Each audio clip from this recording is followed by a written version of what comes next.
in Hex, and each of the different thresholds. So like you can see here, so like this card, the resources in Hex is a little bit different than so there is Flood and Screw, so the rest of the distribution of the cards in your deck is completely random. It just removes some of that variance from the opening hand cards in the opening part of your deck. So this card here, for instance, Dreamweaver Ancient, this costs 5 resources to play, and basically asks the question, did you play 2 green resources this game?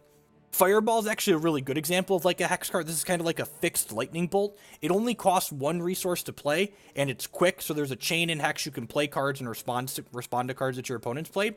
But it asks the question, have you played 3 red resources this game? So basically, you're not playing this card on 1 because you couldn't have played 3 red resources on 1. But on turn 3, if you've played a red resource each turn of the game, you can play this card for only a single resource.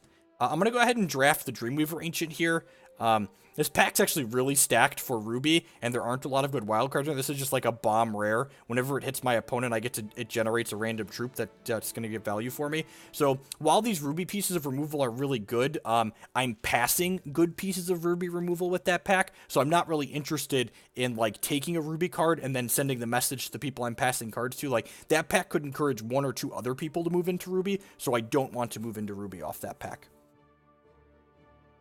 Guru the Wounded Petal's pretty good. It's a 4/3 for 1, but it says you can only play this if you had 2 or more of their troops enter play under your control this turn.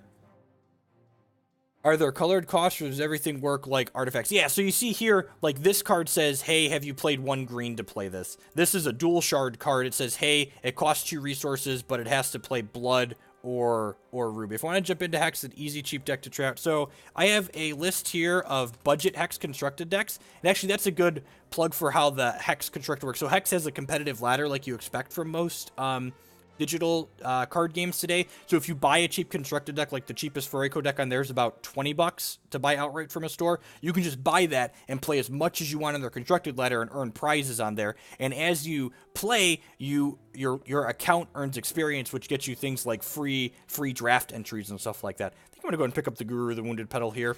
I'm not super familiar with this limited format yet, so I'm still learning all of the cards as I go. I see, but when anything costs something for specific color resource. So no, you don't have to specify like which land you're tapping for green. Like when you play a green resource, you add 1 total resource and you gain a threshold. So basically, you don't have to manually keep track of and do this clunky like tapping a land for a specific color.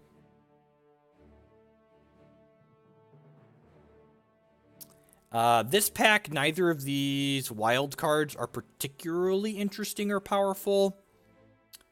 I'm not 100% sure what I want my secondary shard to be just yet. Warpsteel Shardsworn's a pretty good Sapphire Troop because it makes a second one with it. I don't know if I'm going to go wide. This might just be a Furico deck. I'm going to grab Warpsteel Shardsworn. We'll kind of wait and see what exactly we're doing, but going wide in a deck with Furico doesn't seem too unappealing. Battle Preparations is pretty good. So this is a card that uses the digital design space.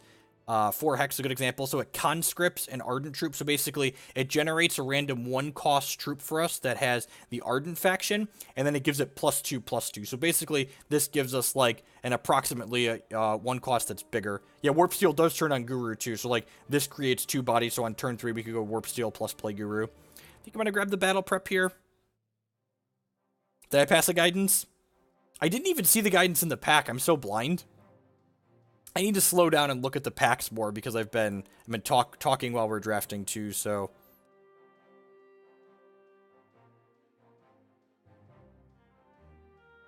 Move. Oh, I can't move all of that. Stupid background. All right, it's going to have to stay up there for now. Rotting Chomp Knight's pretty good. Deploy and Deathcry, so when it comes into play and when it dies, it destroys an opposing artifact or constant. I think there's enough artifacts and constants in this format that I'm interested in picking this up.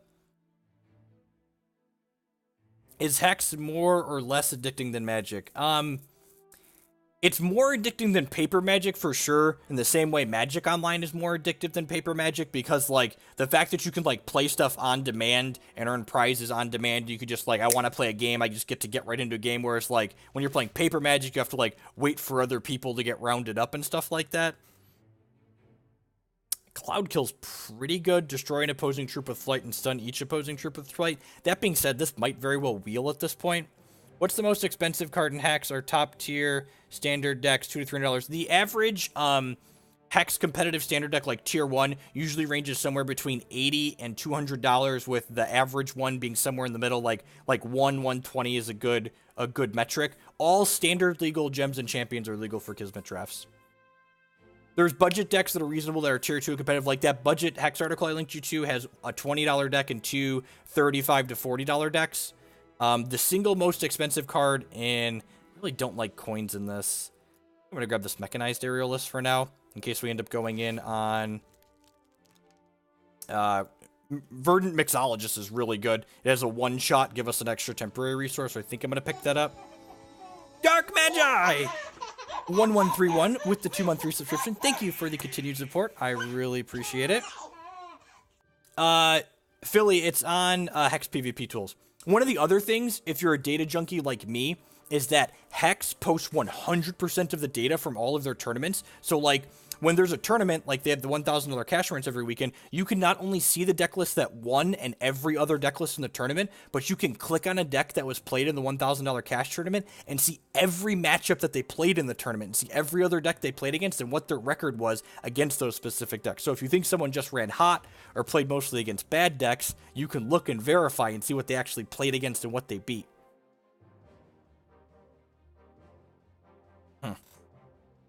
Cyclone Rider is a pretty good card. This is a 2-1 with flight for 3.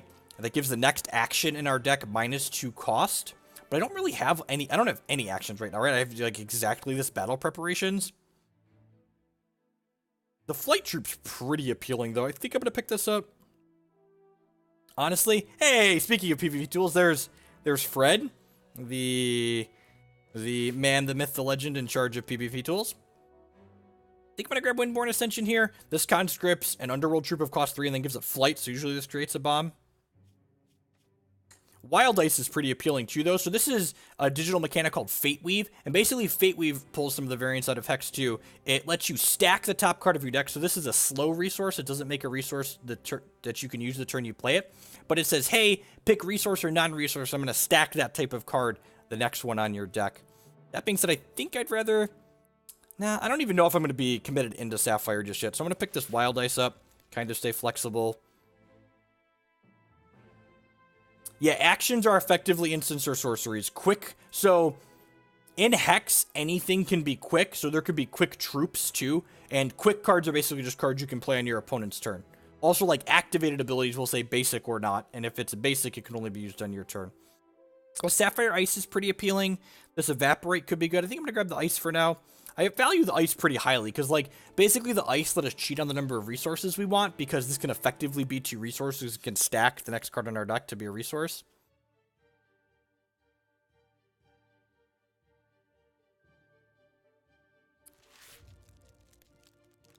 Nothing super appealing in here. I'm going to grab this Berg of the Ancient Kings for the board, maybe. Actually, I'm going to grab this Hextricitor. There's a 2-2 for 3 that gains a threshold of our choice when we play it out. So if we find like a powerful card in Pack 2 or Pack 3 that we want to splash, this can help us splash it.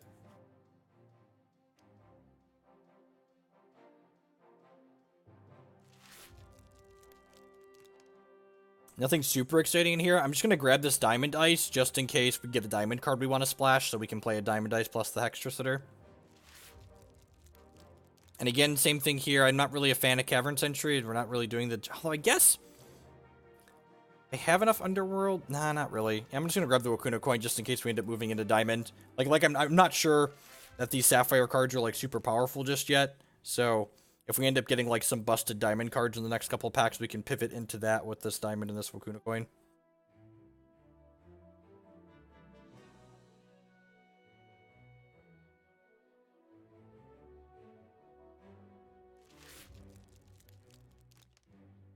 Nothing particularly interesting here.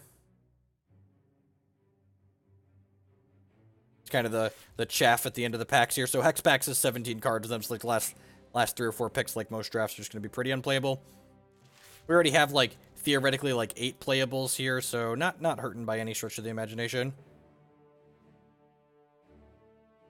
Merry Caravan's kind of a busted card in Limited. Whenever you play a resource, add a party counter to this, and then summon a troop with equal to the number of party counters on it. So basically, you just, like, every resource you draw after you play this card turns into a troop. So we are 10 out of 10 going to draft the second on Shard Bomb Rare here.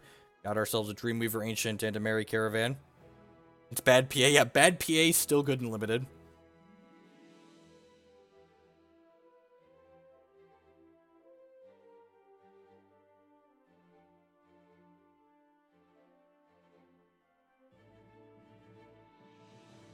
Yeah, kind of. It kind of lets you play Bobir Vig. Iremaw is super good. This is a 3/4 that's socketed, that when it comes into play, you may battle an opposing Diamond, Ruby, or Sapphire card. So I can't actually pull it up here while I'm in the draft interface, but what sockets are another sweet addition to Hex that you can't really do in a paper card game. This is a customizable card, so based on the thresholds or the colors that I'm in, I can give this card different power-ups. So for instance, I can give it effectively Vigilance and Reach. I could give it the ability whenever I play an action, it gets bigger. There's lots of different customization you give this based on the different shards you're in. Hopefully this battle preparations wheels around to us. I wouldn't mind picking up this Skittering Cultivator, this Rune Web Infiltrator as well.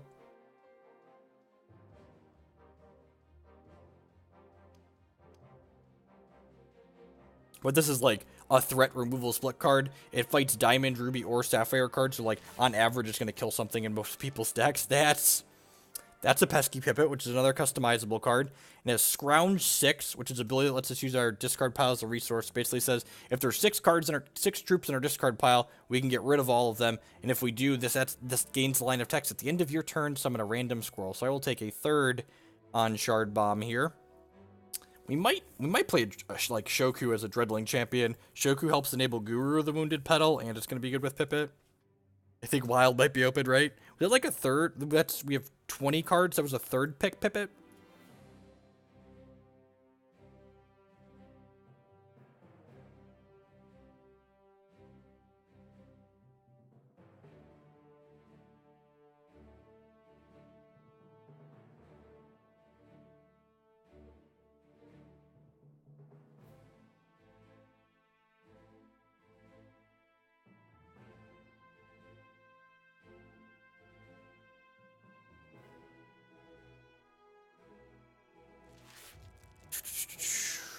I don't know that I need another Rotting Chompodite. That might wheel at this point. Wild seems kind of open. Crossing Swords is like pseudo removal. It gives a troop +1/+1 and then lets it exhaust to battle an opposing troop. So I think I'm going to go ahead and pick that up. Kind of light on interaction so far.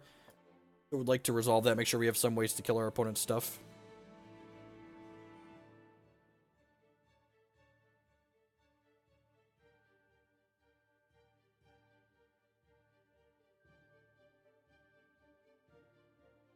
Oh. Also, our deck's probably a little bit more on the aggressive side. So you don't actually interact with your resources at all once they're in play. So if you check out this How to Hex article, it explains the resource system in the first paragraph there. Go ahead and give that a click and give that a read, and then feel free to come back if you have any questions afterwards. It's easier to kind of see it visually, explain how the resource system works. And you'll see once we play our first draft game too, but that'll give you a better overview than me kind of talking you through it without, that is some pictures in it that are good visuals. Yeah, we're still not committed to a threshold yet. Like I said, I like staying open into our third pack even, just because like it means if we open a bomb on another shard that's only a single threshold, we could move into that.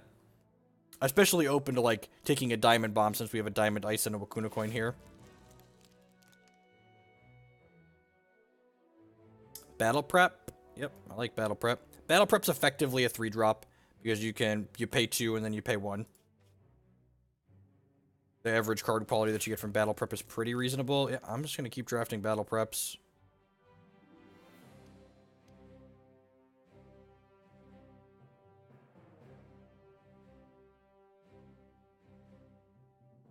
Actually, Battle Prep's a card that's really good at helping us enable Guru the Wounded Petal too. Because we can, this card's a rare as well. So many rares in this deck. We have an on-shard Mythic, man. Pack one, pick one. On-shard, Dreamcaller, Dreamweaver Ancient. Eager Lackey, conscript's a 4-cost troop. Wacky and Wild in here. I'm pretty sure this is a Shoku deck, not only for Guru the Wounded Petal, but also for Pesky Pipit.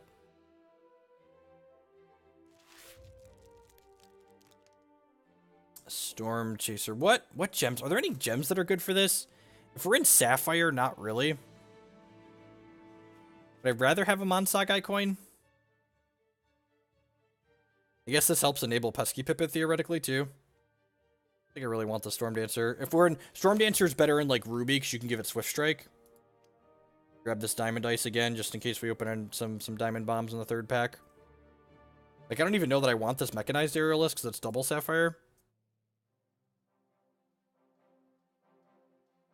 I don't know that I'm going to be in. I think I'm looking to get out of Sapphire, honestly. Like, Cyclone Rider, Warp Steel Shardsworn are, like, not exciting cards to be in Sapphire for. Enlarge is a fun combat trick.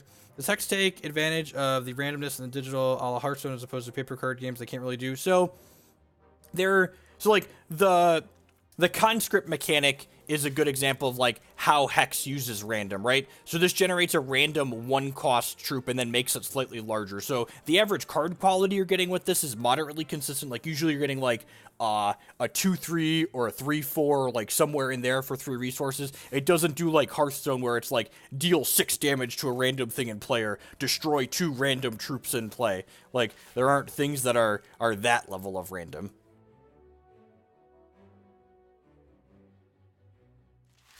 Like, this is actually a cute, this is a cute amount of random. You gain a Kismet's Whim when you play this, and it transforms an artifact constant or troop you into a different thing with the same cost. Like, there's some things like that does. I'm gonna grab this, Fang and Nilzan, just in case we want to play it. Another Enlarge.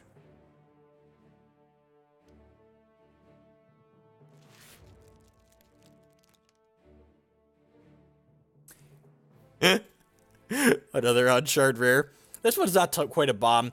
Conscript, a Underworld troop with cost 1. And then whenever it attacks, yeah, that's another one that works well with... I kind of want this Ire Maw, but I think the Monsagai Sharpshooter is a little better. So we have 5 Unshard Rares in this deck. Guru's a rare... Sharpshooter's a rare, Pipit's a rare, Mary Caravan's a rare, and then I guess Dreamweaver Ancient is technically a mythic. I've only got like 16 playables here, yeah, so I'm probably gonna have to play Sapphire. Yeah, I think the Irebois might have been better.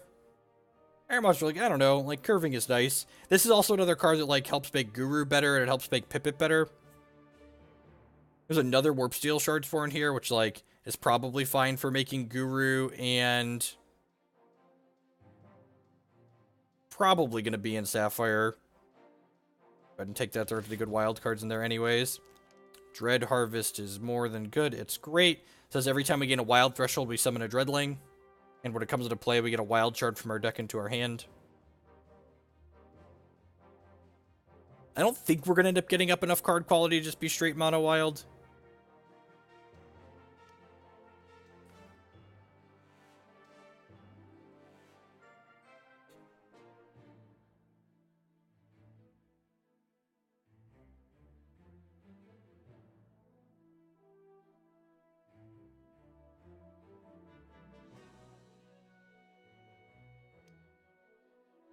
I guess I have this Enlarge, and we could play this Snarl Brute if we really wanted to. Do we want to force Mono Wild?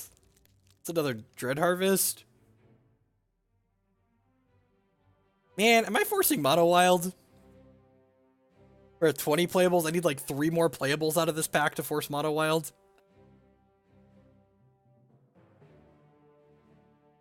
We're doing it, aren't we? I feel like I'm doing it. I feel like we've got 5 wild rares and we're just gonna like do it live. Ooh, Potent Puffball's pretty good. When this attacks, all your Shroom King get 2 power. Druid's also decent. I think I'm gonna take the Potent Puffball. We've got 2 Dreadling Makers. This thing just attacks as a 5/3, right? Gets better than the Druid.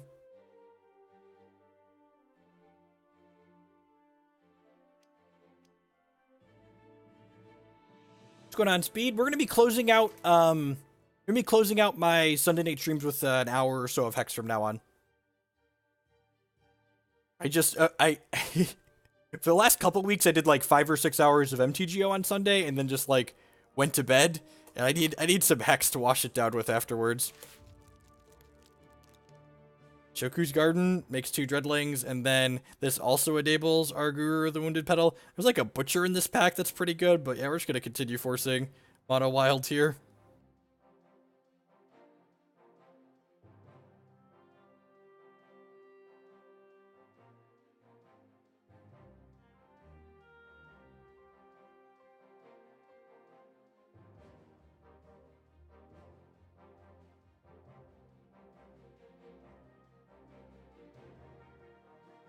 No, I took Sharpshooter. No, I took Sharpshooter. I guess the Dreadlings are good with Sharpshooter too.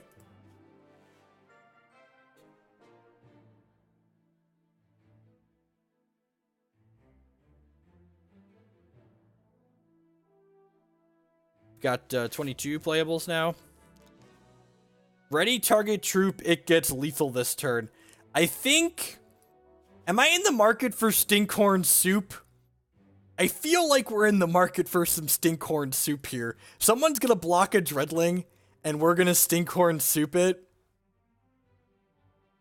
And it's because we're like, never gonna block a Dreadling again. Stinkhorn, or this Night Sky Stargazer. This card's pretty bad, too. How many troops do I have? 1, 2, 3, 4, 5, 6, 7, 8, 9.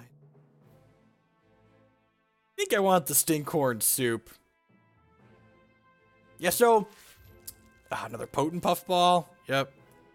So all of the... So Hex doesn't have tokens like Magic has. So because Hex is all digital, the cards that get created in Hex get tracked through zones. So they go to your discard pile. They can get returned to your hand. They can get shuffled back into your deck. They could theoretically be shuffled into your opponent's deck or put into their hand.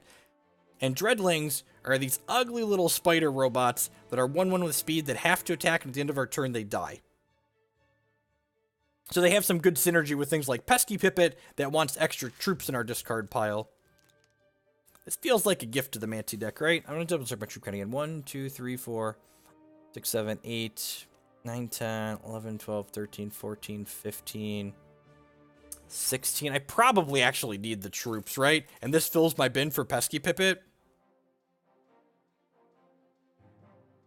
I think I'd rather have this. I have 2 Enlarges, so I don't think I want another.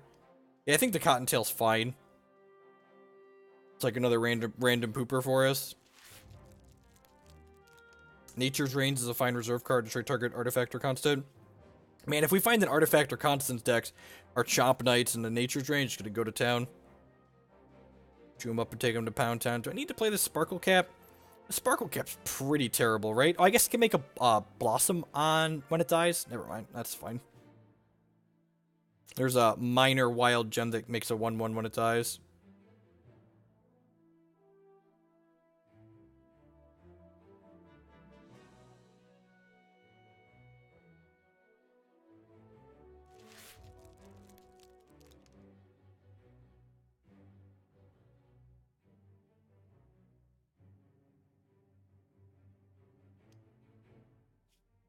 This Underworld Decree technically makes Dreadlings. I don't think we need that for our deck, but... Alright, so I've got... Yeah, so there's socketable major and minor, and the major gems are a little bit more powerful. No, so every player has access to all of the champions and all of the gems. And you'll see during the deck building portion, we'll pick those out. For those that hung out from the Magic stream, champions are actually a really interesting part of Hex too. So if you've ever played the Vanguard format in Magic, it was a casual format from a long time ago. Champions are kind of like Vanguards. They give you this little added bonus that you can do based on the colors that your deck can produce and how many charges you've created. And basically you gain a charge every time you play a resource here. So you can see like this says gain a charge. And the champion we're going to pick for this deck, I've been drafting with this champion in mind since about Pack 2, is Shoku, which says for 2 charges, we create a 1/1 Dreadling that attacks our opponent. So it'll help work with some of our synergies like the Puffball and stuff.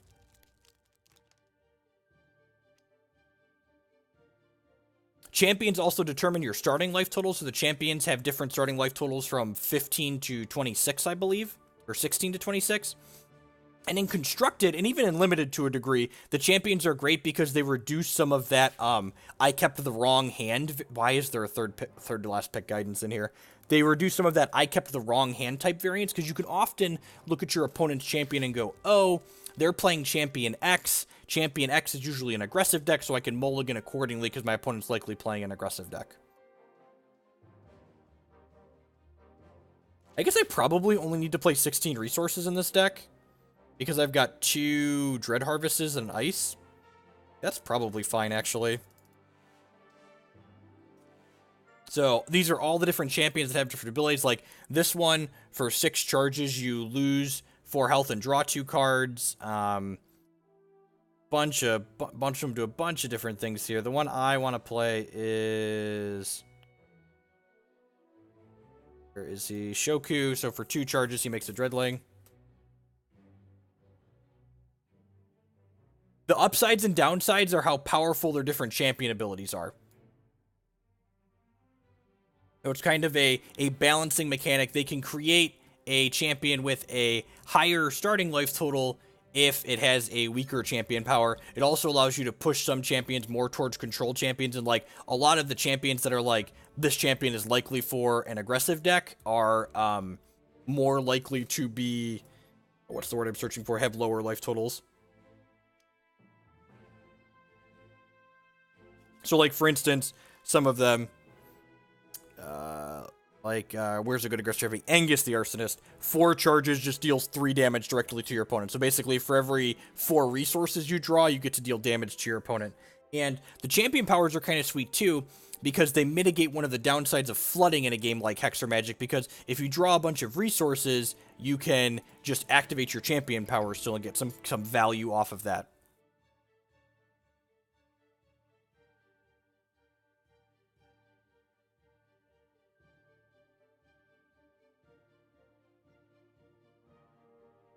Oh, it's way too late for me to think about this. I don't know that Underworld Oppression is good in this format, Immortal. It might be. It's good against our deck. Yeah, I don't actually know. You could also just cheat and play Uzu to make the thresholds easy. Playing Uzu is always an option. I've never played Limited on Magic Online, so I can't really give you a great comparison for what going Infinite is like. I'm Infinite in Hex Limited when I play it. So the drafts are the equivalent of $7 US if you are buying them outright. You can earn free draft entries by doing various things in client, like earning experience and stuff like that. If you go 2-1 in a draft, you get 2 packs back. If you go 3-0 in a draft, you get, what's the word I'm searching for? You get, how many packs? You go 3-0, you get 6 packs. And a draft you can use, each pack is worth 200 platinum or $2. So basically for every booster pack you have, your next draft is $2 cheaper. I'm going to play this Dread Harvest, which grabs me that. Makes a Dreadling here. I'm going to play this Inkheart Infuser out. And this thing actually turns a card in my hand into blood, which I don't want to do, so I'm just going to target that because it doesn't do anything to that. I'm going to go and activate another Dreadling from here, because this guy says whenever he attacks, he gets bigger for each 1-cost troop that attacks with him. So he attacks here, he gets bigger from each of these Dreadlings.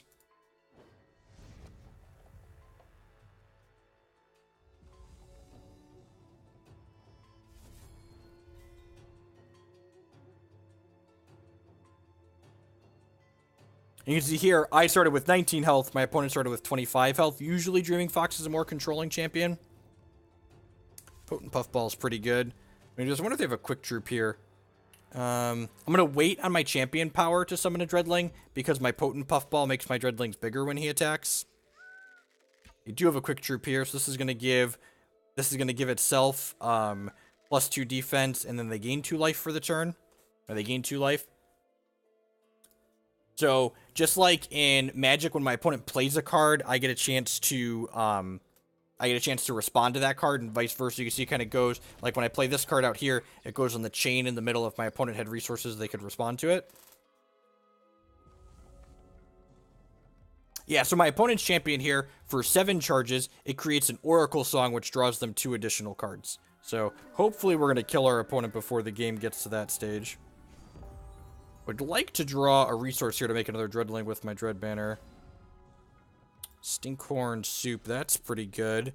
I'm going to go ahead and make a thing here. And then I'm going to go ahead and attack with all my Dorkos here. And then I have an Enlarge, which can give a troop +2/+2 in Skyguard. And I have a Stinkhorn Soup that can give lethal. So we'll see how they block here. It's actually going to be pretty good for us. So I'm going to go ahead and Enlarge here. Make this a 4/4. And then this guy eats theirs because it's bigger from the Puffball. So I kill their board, and they take 5. This Battle Prep's going to conscript a 1-cost troop for us. And this troop, you saw the animation go towards my deck here. The next troop I draw to my deck is going to have -2 cost now, which is nice. You can see my opponent's troop got powered up. It has a Prophecy on it, so it got +2/+2 in flight. Their Potent Puffball's okay. I'm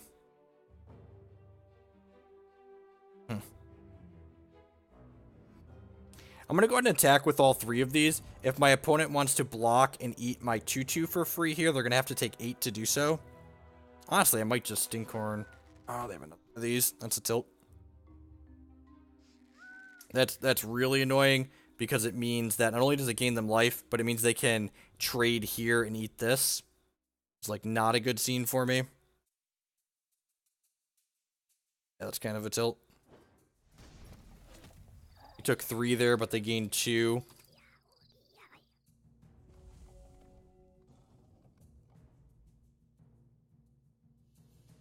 If we get a resource next turn, we'll get to attack for 11 again, and then get these Rotting Chomp Knights down. My opponent doesn't have any artifacts or constants, but just like 6/4s are real good. Shoku's Garden is pretty decent.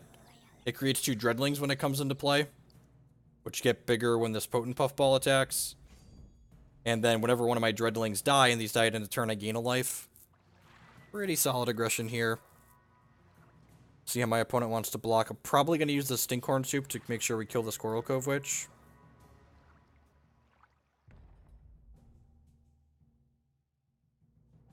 Alright, we're going to Stinkhorn Soup this guy, so this trades for both of these.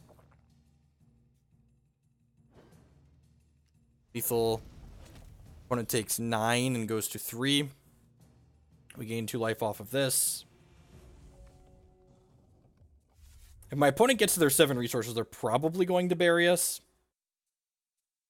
Feels like they're going to get 2 more cards. We need to kill them before they hit their champion power deal. We just have so many quick troops. Play this out. I gain a Wild Threshold, which lets this activate.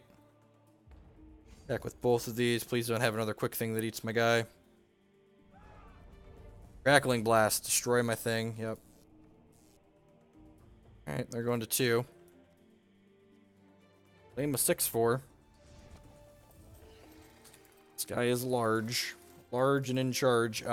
Even drawing another resource isn't bad next turn because, again, we talked about the champion powers being good when you flood out. Normally, if you're playing an aggressive deck, you really don't want to draw many resources, right? But because my champion here creates a Dreadling, getting an extra Dreadling next turn would not be the worst. See, I get to do that, which makes a Dreadling off my Dread Harvest. I get to do this, which makes a Dreadling off my Champ Power. And now my opponent's probably going to 1 here. Probably trade here, and then eat this, and they'll go to 1. Yep. Oh, the Crackling Blast gave them an extra. So this card, other cards can give you charges towards your champion power. In addition to destroying my guy, this gave them an extra charge. So my opponent's gonna get to draw 2 extra cards next turn, which is kind of scary. Be sweet if we drew our Pesky Pippin at this point, because we got plenty of troops in our bin to scrounge with.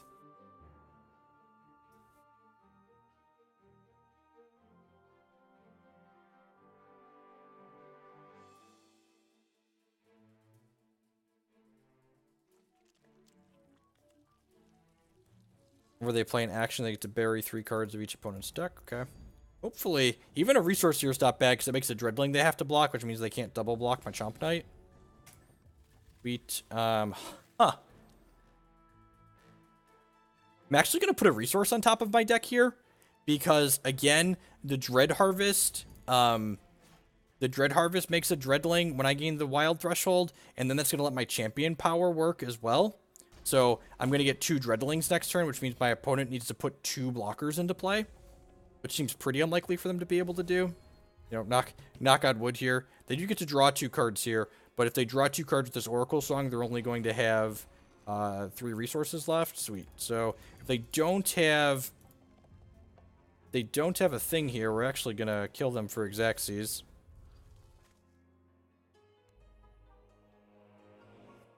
Don't have a wait. Yep. Got him exactly dead there. Nice. Nice.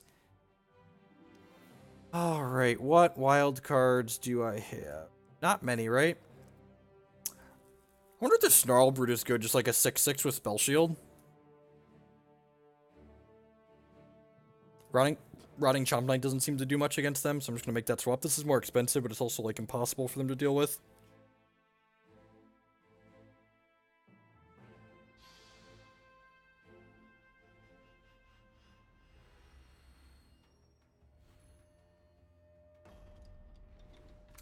Nope. So the champion power can only be activated once per turn. That's a good question. I'm going to keep this.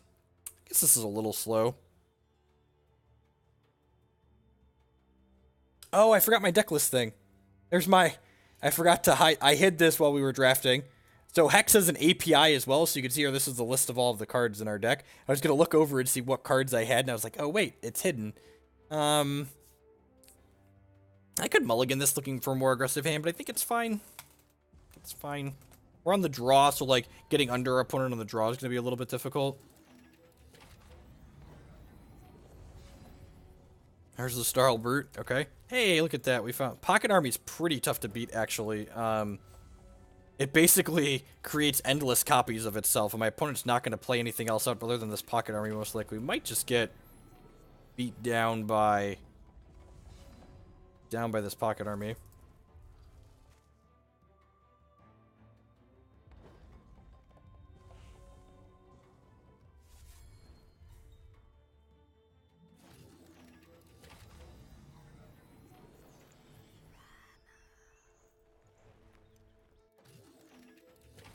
It's kind of Pack Rat, except that it keeps getting more expensive. It's not exactly Pack Rat. So every time it makes a copy of itself, only the new one gets bigger. So it exhausts and the next one, so like when this activates, the next one's going to be a 4/4 and cost my opponent 4. So they can only keep playing them as long as they keep playing more resources, but it is similar to Pack Rat and Limited, where it's kind of a one card thing that's going to take over the game. Like my opponent's 1 Pocket Army has now turned into all 4 of these cards.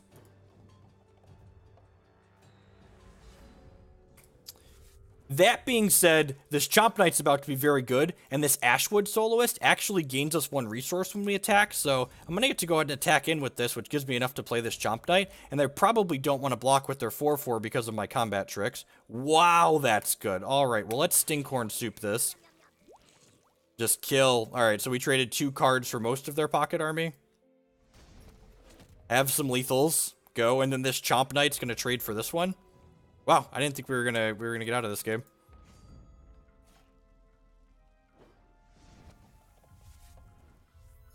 I was expecting them to like trade the 1/1 and the 2/1. I don't know what they were. I don't know what their game plan was there. Let's go ahead and play this Chomp Knight out and eat your 3/3.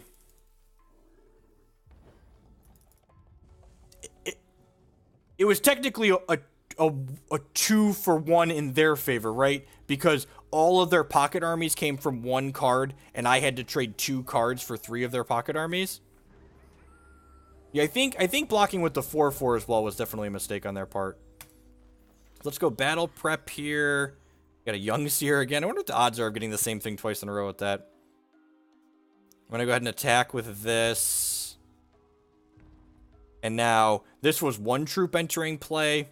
Opponent just wants to race. Okay, this is a second troop entering play, so I can play the Guru, the Wounded Petal here. Yeah, I agree. I agree that the trade was good for us, but it also technically wasn't card advantage in our favor.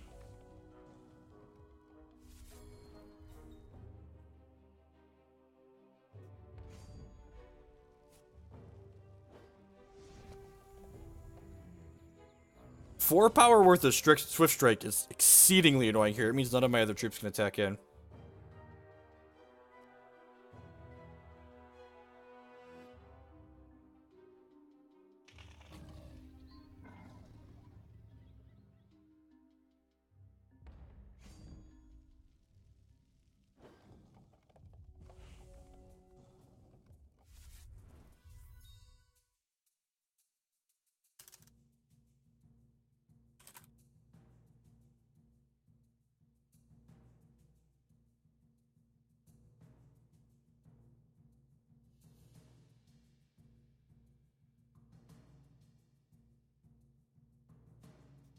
So, like, we're kind of ahead on board because of the Snarl Brute, but my opponent's drawing 2 cards right now.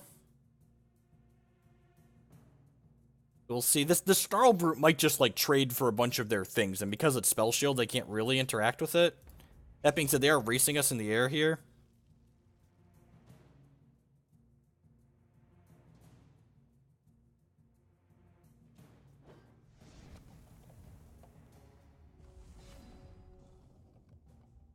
I'm just going to go ahead and start attacking with the 6/6. They can probably chump it until it doesn't matter with all the dorks that they have. I'm going to hold resources for now because I've got plenty of charges saved up for the time being.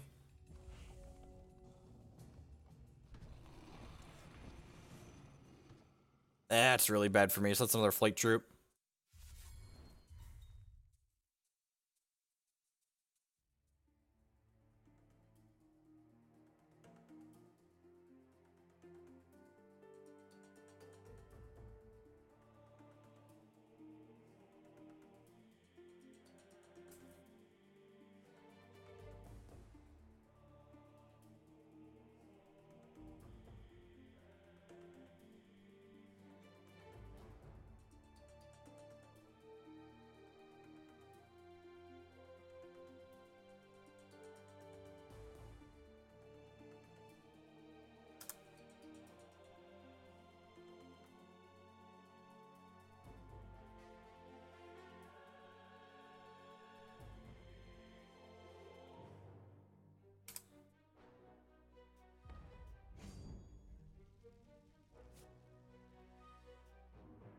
This gets bigger every time their flight troop hits me. So we're dead in 2 now. Yep. I'll go ahead and put a non-resource on top of my deck here, but kind of just flooded and died this game. Which we kept a hand with 4 resources in the opener, so like, you know, like I said, we talked about Hex reduces some of that variance that games like Magic have, but it doesn't get rid of all of it completely. I guess if I draw Crossing Swords, I could kill this and not die next turn. I guess I have Skyguard things as well. I could draw Iremaw is a good draw as well. Iremaw would fight this and then be able to block this. This could get an Infinitrix. Replica of target opposing elf and put it in your hand. Well, this has Flight, right? Flight means it can block this, and then I take 2 here and go to 1.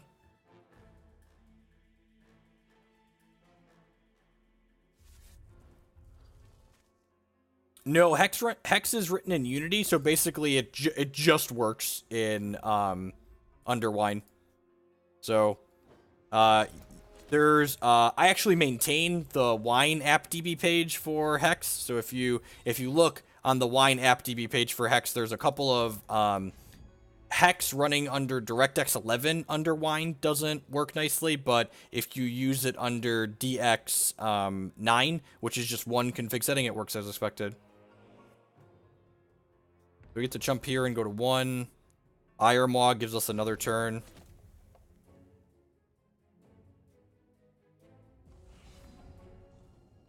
And large. Alright, so I get to do this. This, unfortunately, is a little bit too late. It gives a troop Skyguard. We're just going to be dead on board. So I guess let's just attack with everything, and maybe they line up bad blocks and we kill them with this enlarge. The old A space, smash face. An extra blocker here probably means they're fine. This would have come one turn sooner. We would have been so much better off. Because then we could have, if we would have had this, we could have, like, blocked and eaten this. And then, like, our 3-2 could have traded here. Says life drain, right? Yeah, so they're effectively at 14 here. There's a block pretty poorly. Yeah, they blocked all the big ones, so they're taking only 5, 6. So dead.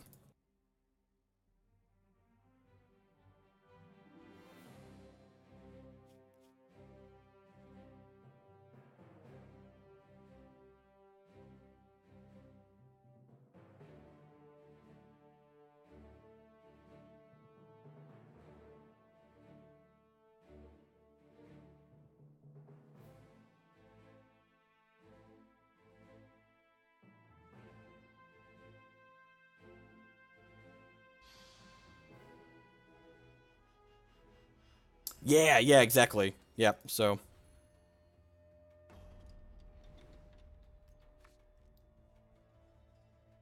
Yeah, seems pretty good, right? I'm to go sharpshooter on 2.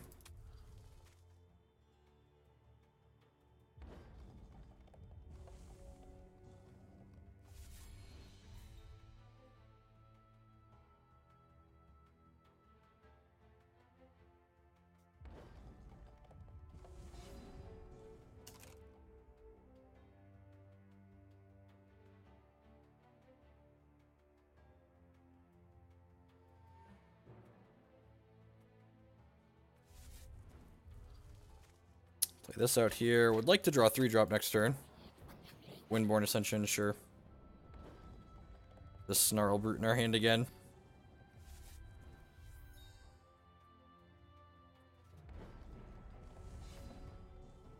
This is actually a pretty good generation here.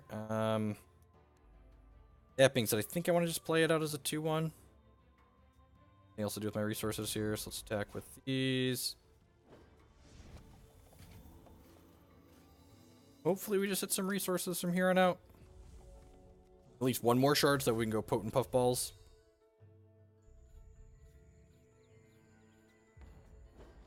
God, a resource here would be insane. We get to Iron Maw them. Okay, well, hopefully this gives a shard. This flips over the bottom 3 cards of our deck, and any resources we get. So we drew 2 there. Yeah, I'm just gonna go ahead and I'm gonna hit this. Or I want to save it for these puffballs. I'm gonna hit this because this makes it look like I'm just attacking to attack through this, so they might block this, and then I get to enlarge and eat their guy.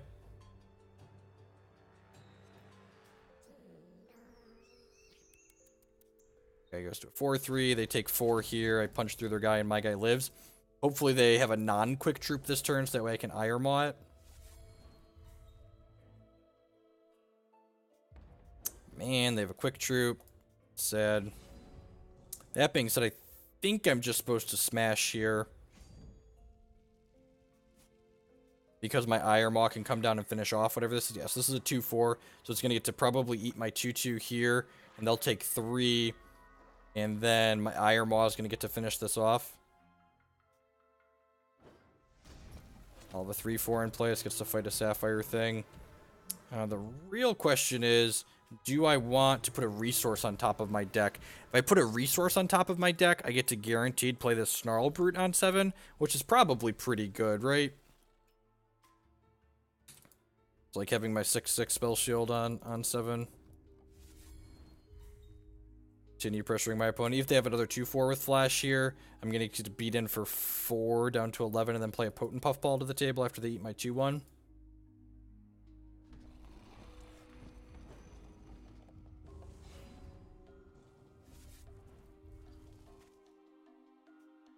Attack here.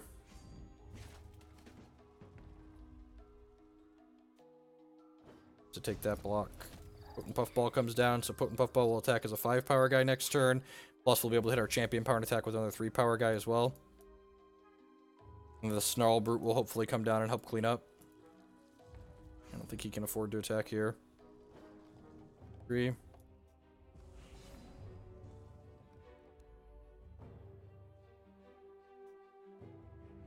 Space, smash face.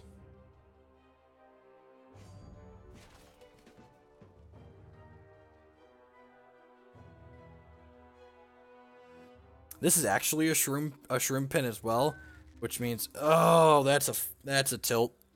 So this Coral Cove Witch gets to make a card in their hand cost 2 less, which will let them play another thing out here.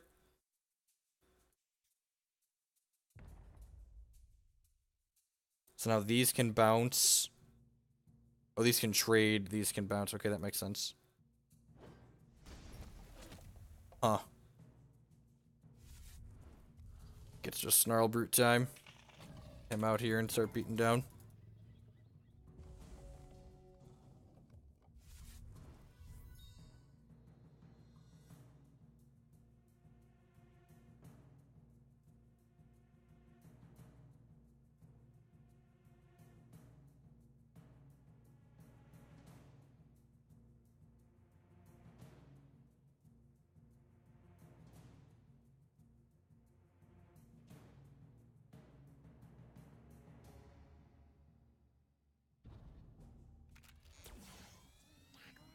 Oh, right. They conscripted this earlier.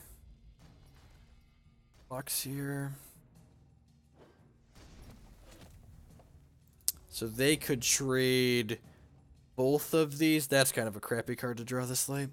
They could trade both of these for this and then take 3. I think I'm okay with that, especially when I'm going to go Sparkle Cap, Potent Puffball.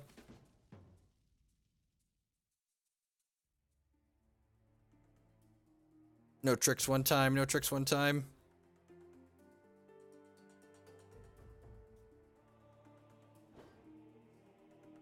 I want to kill that one, so those blocks didn't seem great. I guess they didn't take any damage from them. Now if we hit a resource next turn, we get to go Merry Caravan, resource, make a 1-drop, hit this. Did you get the champ power here and draw some cards? Okay, Cyclone Rider, sure. This could make one of their tricks cheaper that they're going to draw. They don't have another thing to play out here. They're going to be in a lot of trouble. Pocket Army and accounts. Extra blocker for him every turn. Would love a resource here. Love an infinite tricks here. Welder, put target artifact cost 1 or less from your crypt into play. We have dreadlings in here, right? Yes, we do. Alright, let's weld some junk. It's a good conscript hit. Yep. Packs it in. Sweet. 1-0 with our mono wild draft. You can see here I laddered up here in addition to that, so we got a sweet promo card. Head back on into the queue for our second match.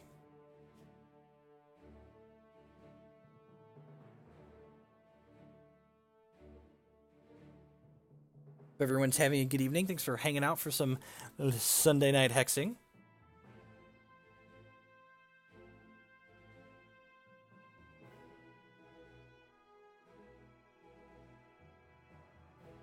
You thought we wouldn't mono wild. We're aggroing with the best of them here. Aggro, gonna giving them the old stinkhorn soup.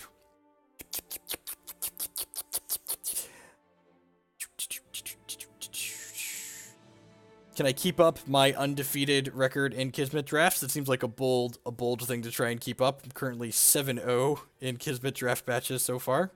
With 3 different archetypes, no less. 3-0'd with 2 different archetypes in my first 2 drafts. We did Diamond Sapphire Skies and then a Blood Splash Diamond Dreadlings deck. Mono Wild this time through. Hey, Trax, good evening. Thanks for popping by.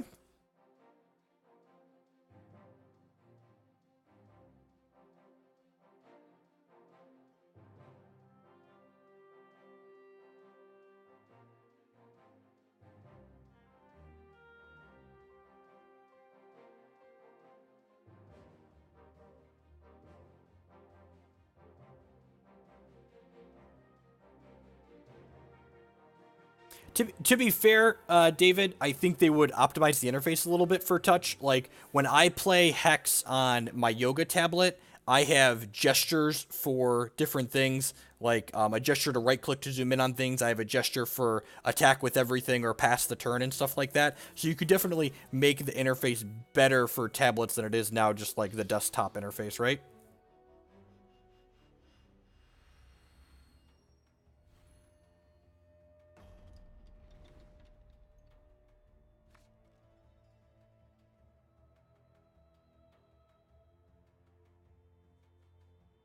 Sand seems pretty good. Remember, it needs some resources, but Dread Harvest guarantees us a third resource. Would like to curve right into this potent puffball. My opponent's champion for 5 charges creates a Gigantosaur for them, so they're going to get a 7/7 on turn whenever they have 7 resources, basically. Battle Prep's a pretty good hit.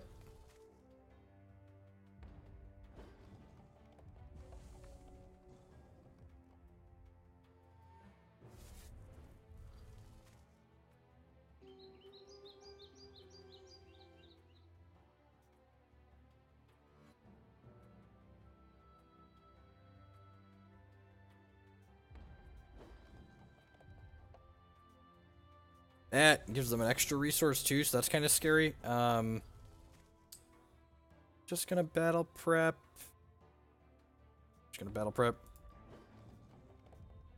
Red Harvest, we get our 4th resource here, so hopefully we're going to curve this potent puffball into some goodies here. Ideally, let's build the crypt up real quick for this pesky pipit. Runier, gross, so 2/4 with flight and swift strike.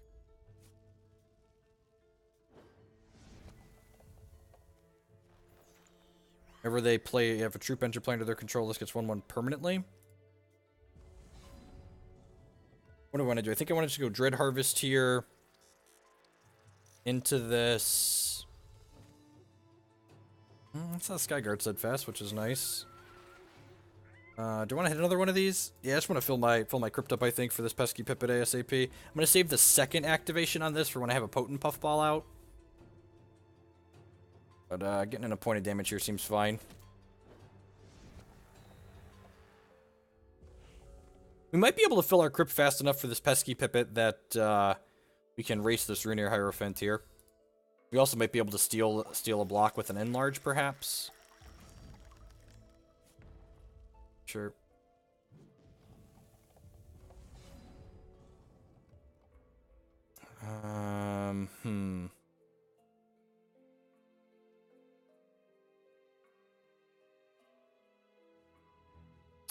Want to attack with this? So I've got 2 troops in there already.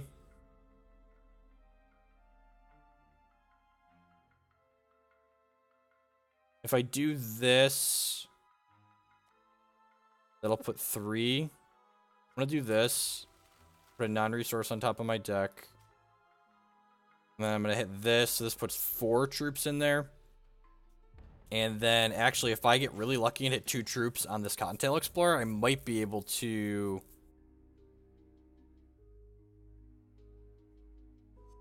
Huh, do I want to just let this die? If I just let this die, I only need... If I just let this die, then I only need one troop off this Cottontail Explorer to make my Pesky Pipit happen next turn.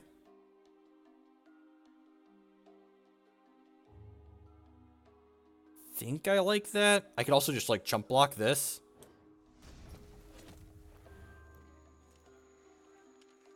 Sweet. Okay, so I didn't need to let that die. We got lucky and hit our thing, but it's fine. Hopefully our Pesky Pipit's gonna have a Flufftail Cloud Killer here. Here, this Runier, a new one. Also got a shards off their Cottontail.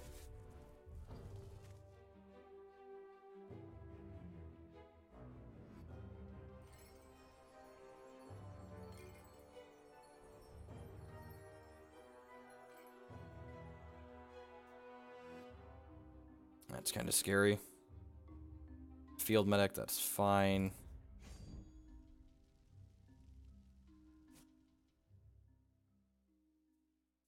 So, I'm going to enlarge here and use this to kill the Life Lyris, so that way my opponent can't play their champion power thing next turn.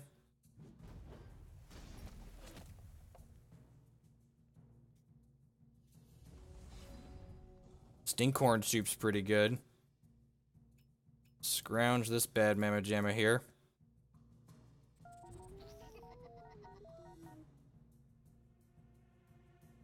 Play this shard out. Please. Please, Flufftail Cloud Killer. So there's a squirrel. This generates a random squirrel for me. There's a squirrel called Flufftail Cloud Killer that will kill my opponent's flying troop here. We did not get it. They're probably going to be able to kill us with this now. Oh, there's a Merry Caravan. So they need one more troop in order to... This becomes a 6. If they have a 2-cost troop here, we're going to have to chump block. That's really frustrating. Is this the only other squirrel? There's this and the other one in the format. Should have been on the play. If we'd have been on the play, we'd have got him. This thing would have been smaller and we'd have had a better chance. There's the blank 6. So we were 1 and 3 there then. Yeah, if we'd have been on the play, we'd have definitely won that game.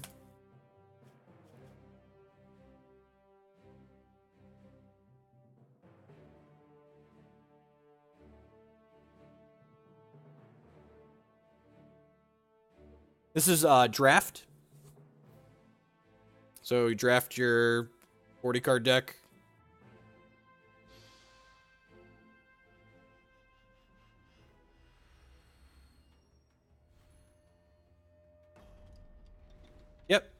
Yep, replace the regular draft queue. It's pretty good.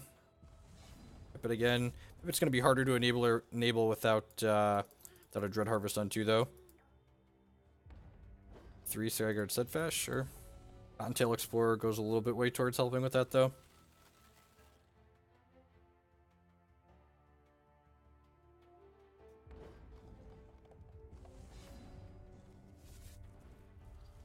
Will we hit a shard or 2 with this? 2 would be ideal. Troop. Lost a Merry Caravan, but we did put a troop in there. Gonna hold on to that activation for the time being. Maybe save them for when we get Potent Puffball going.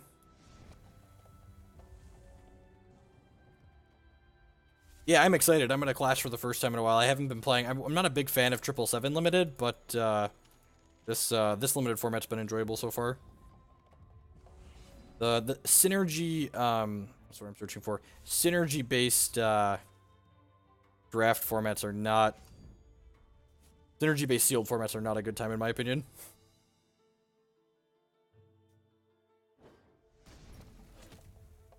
That puts 2 troops in here. You get up to 6 for this pesky pipit.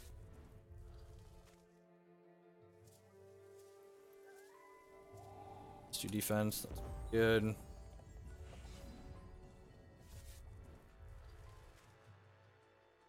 Activate this, and then go ahead and swing in. Again, I'm just kind of putting troops in the bin so I can work up to this pesky pipit. Block, sweet. Potent Puffball out here. So then next turn I can go activation, Mechanized Gem Scout or Iron Maw, and then play the Guru or the Wounded Petal. I barely played any 777 limited. I'm not a big fan of like synergy-based limited format. I'd rather have more removal. Felt like the that limited format was more bomb-based. The synergy formats are like more bomb-based than anything. I'm gonna go ahead and attack with everything here because they want to eat my 1/1. It means they're not trading with my 5/3.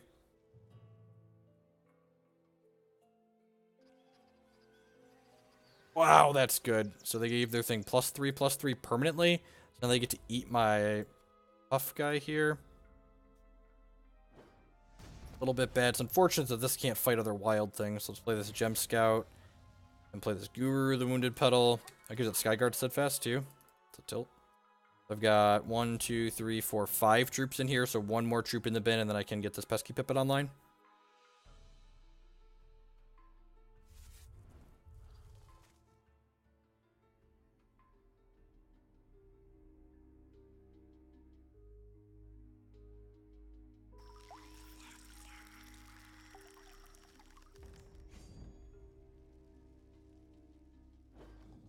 If they attacked, I definitely would snap trade both of these for that. So I'm going to go ahead and activate this, and then attack with all of these. I'm gonna leave that back. I'm gonna attack with these two, because if they want to block either of these, then I get to pesky pip at this turn with Scrounge. Sweet.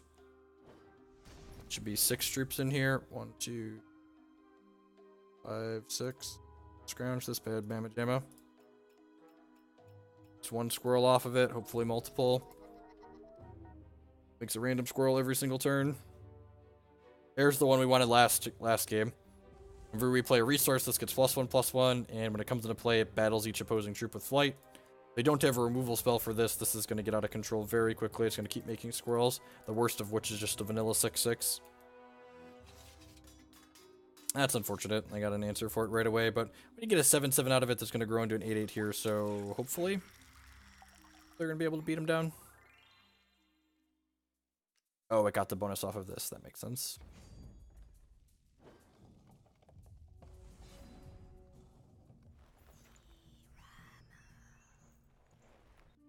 What are the odds of getting the same 1-cost Ardent Troop every single time? Not attacking in with this because they'd be able to just double block here.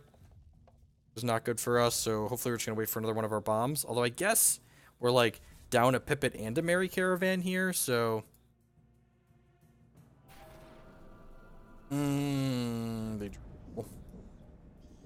Probably pretty dead. We're like down 2 of our 3 bombs at this point. Hold on to that. Draw Garden. What other bombs do we have in our deck? We've got Rotting Chomp Knight. Get rid of the Daybreak. I guess that's kind of a bomb. Dreamweaver Ancient isn't a bomb on this board because it can't connect. Sharpshooter's like kind of a bomb.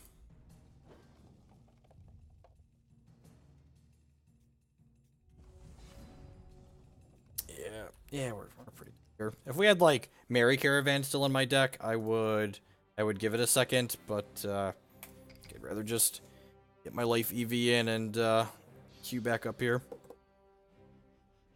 1-1, see if we can finish out the 2-1 here. Or like I said, our perfect limited record was bound to break at some point.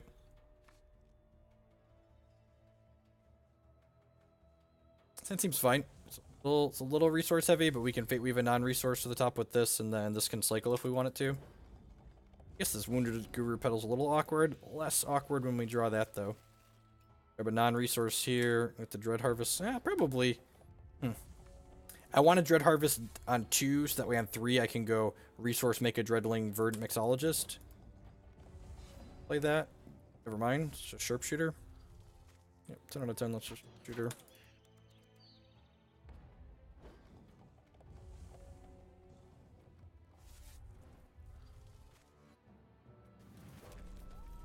Next turn, I get to go... Yeah, pretty lucky drawing his Wild Threshold there. Go Dread Harvest. Let's play a Wild, make a guy. And activate this, make a guy. Swing at my opponent for 5 altogether, and then play my Guru out. Don't have great blocks here. This gives the next troop in their deck battle something, so hopefully they don't draw that for a little bit, because they're probably going to be able to eat this for fairly free. Be able to get in 1 or 2 more attacks with this.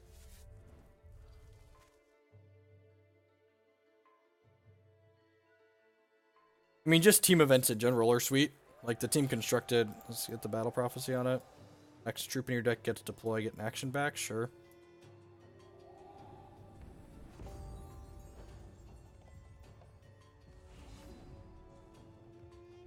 Iron Maw's okay. So I'm going to do this, which gets me a thing.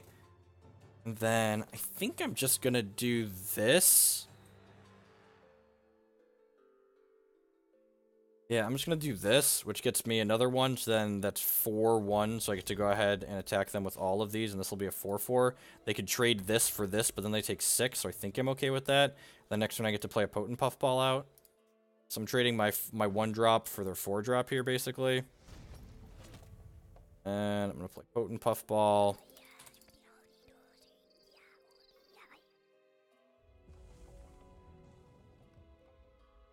But, like, Team Seal doesn't even technically require multiplayer, right? Like, that's different than multiplayer.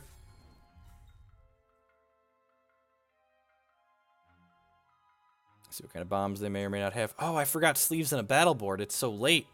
I can't believe I forgot. It's the third match, and I just realized we don't have sleeves or a battle board. Runic diminishing. All of my cards turn into -1 cost? Sure.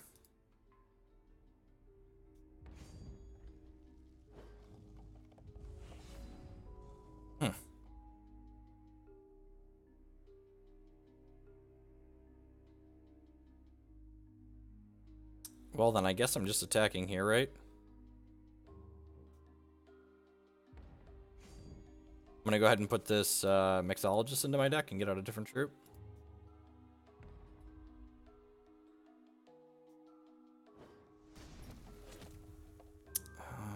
Guess I'm gonna play Hatchery Tormentor. Cycle this, see what we get. Resource, that's fine. This puts an egg into their deck. This recast here, which only makes this smaller, which is fine. I waited a turn.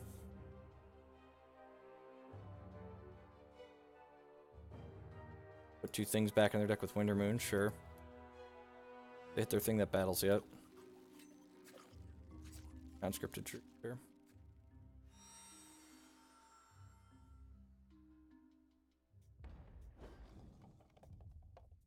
I'm gonna go ahead and exhaust this. This thing says when it has 5 counters on it, whenever I play a resource, I draw a, or I make a 2/2. I'm gonna play this Potent Puffball. I'm gonna go ahead and exhaust all 3 of these, or all 4 of these. That way this gets 5 counters. I'll play this and get a 2/2. No reason to do this just yet. Pass back opponent here. I'm surprised he's playing Runic Diminishing in his deck. That card doesn't seem particularly good in Limited or Constructed, honestly. Not good in Constructed, and I have to imagine it's worse in Limited on average.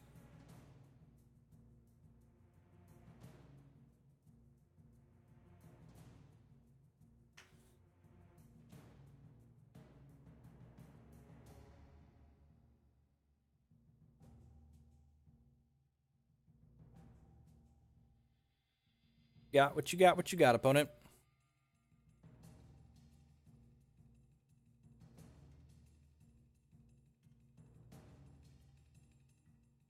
Back into their deck. Oop. Man, if they pass the turn without, and they don't have something quick here, they're super dead. They do have something quick, they could be in a good spot. This Champ Power, and then I think I'm just gonna go ahead and smash here.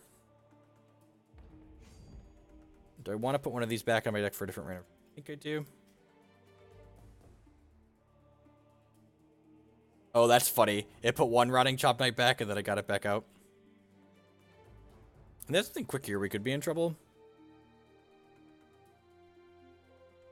They could give this lethal, so if they have another troop, they could, like, flash it in, go block, block, and then... Oh, one of a troop. Okay. Is Lullaby legal in this format?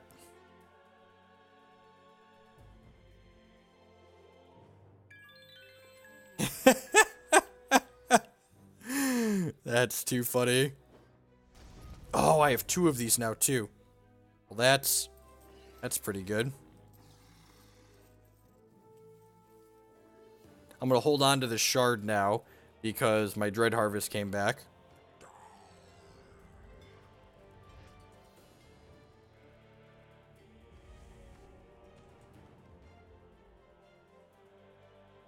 The Lullaby plus diminish your turn combo deck, right?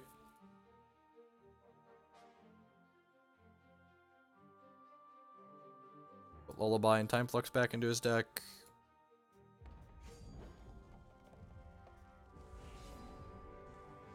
Well, extra rewarded for holding this resource.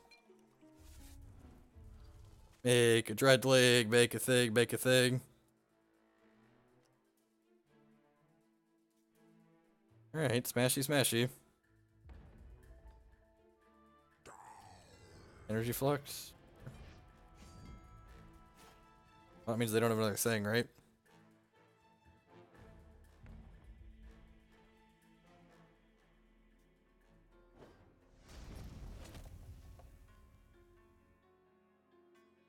Unfortunately, this requires the ability to exhaust, so I can't put it on one of these since they just came into play and kill this. Dead.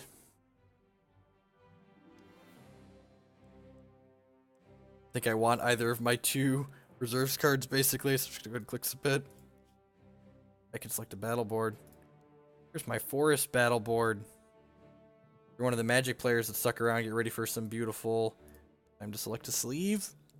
My opponent submits, we won't be able to, but in the meantime, sleeve. Chris with the host, welcome to folks coming over from there. Appreciate it. We're just wrapping up my hex draft here before I head to bed. That beautiful little bird. I'm playing the wonderful forest now. I think this Botto Wild like Baba Yeti.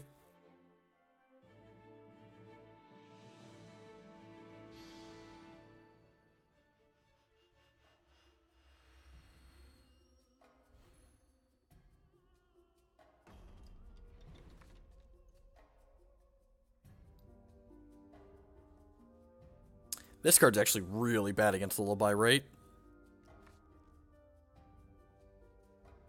Sounds fine. It's like not exciting, but fine.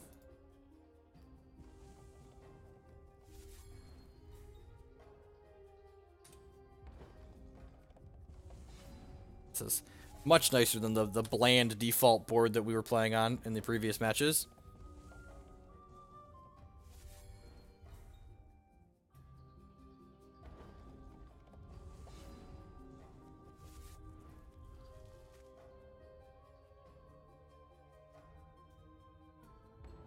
Gonna pass their turn here. No reason to play this out just yet. Doesn't mean we get to curve into Potent Puffball nicely, though. Opponent misses their 3rd card drop. Deal. Oh, Soloist is good. Huh. Actually, I'm gonna do this into this, I think. Gives me 1 less body overall, but I think that's fine.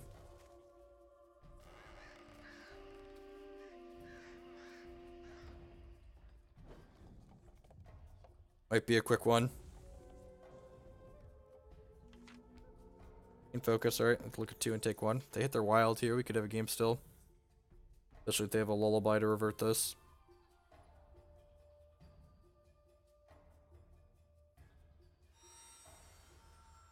Well, they won't be reverting us this turn, so that's good.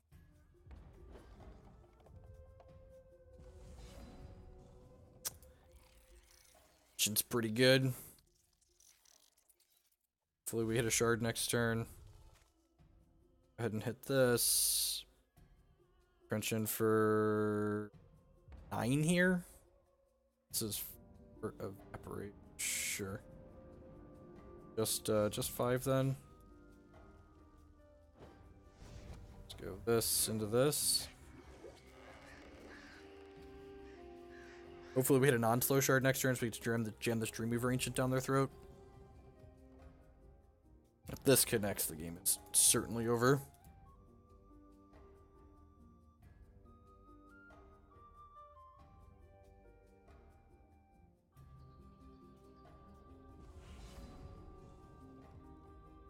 I'm actually just going to attack with these 2 here. I don't really want to run this into a Lullaby if he has one. Fine, not going to have the option to. Oh, wow, that's really good too against my Conscript cards because it reverts it. So that means I actually just can't cast this card. Returns it to my hand and reverts it. So Conscript changes the thresholds of the card to match the card that conscripted it, so you can guaranteed play it. So like this is normally a diamond card, but if it got reverted, it would go back to being a diamond card, just like this did. These non-slow shard would be insane. This Dreamweaver in. We haven't even gotten to play our bomb yet. Pack 1, pick 1 bomb. Please, bomb diggity. Need a bomb diggity, please. Alright, well that's a thing for next turn then, right?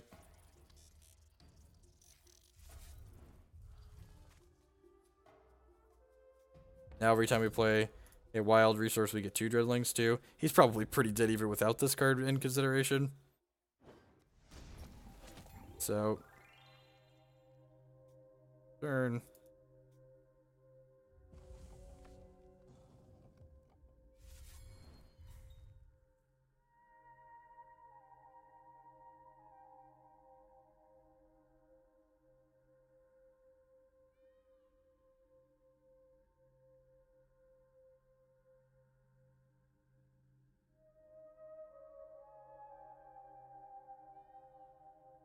Evaporate your Scrouge card. Yep.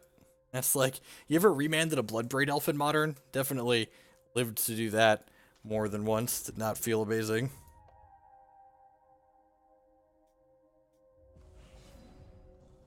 Yeah, feels good. Whoop. This.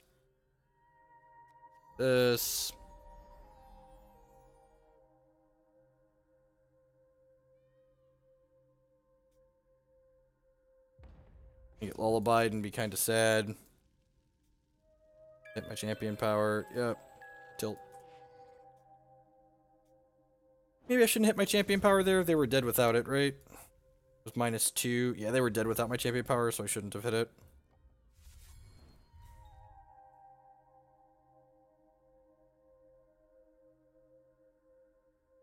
Mistake. Back into their deck.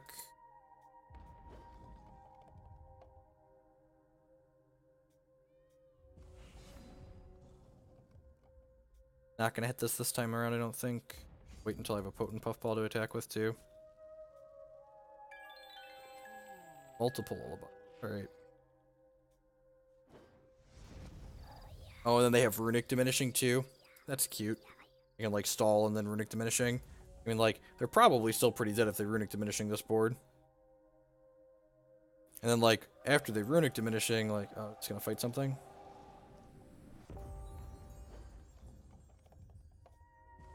Could be pretty dead here to this, right.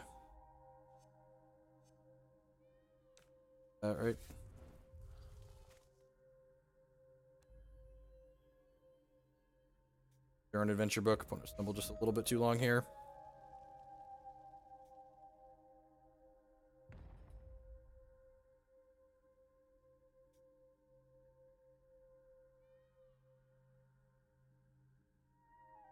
You get anything together? Cost 1? Nope, nothing. Sweet. It's got the 2/1 here.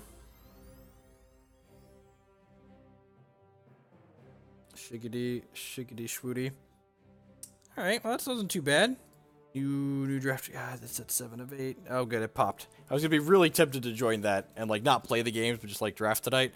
At any rate, Matt is currently online streaming Hex, so I'm gonna send all of y'all his way. Thank you everyone for watching tonight, and I'll be back Tuesday morning with some more Hex goodness. Maybe. No, I have to write tomorrow night. Monday is my day to be an adult. I have to get my writing done for the week. At any rate, thanks everyone for hanging out. I'm gonna go ahead and send y'all Maddie's way. Be good to him. He is great.